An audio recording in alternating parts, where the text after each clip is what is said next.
I think walking around here, you'll find you'll be educated. Even I've been educated because there are so many exhibitors, showing all sorts of foods and treatments and tests, etc. So I think it's a very good educational platform.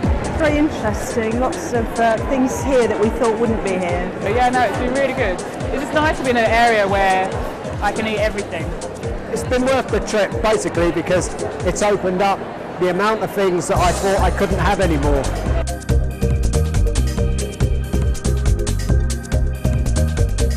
Very good. It's been very informative, and I've liked the demonstrations as well. I've got celiacs, so it's quite hard to find food, and we just want to see what was on offer, and we're quite happy with what we found. You can see all the bags. So it's been a great day, definitely. Yeah. So it's nice to try them before you buy them, and the staff on all the stands have been really helpful.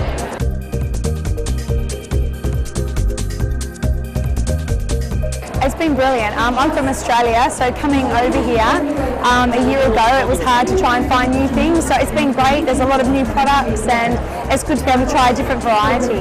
I've attended the workshop with Adam Fox, a brilliant allergist.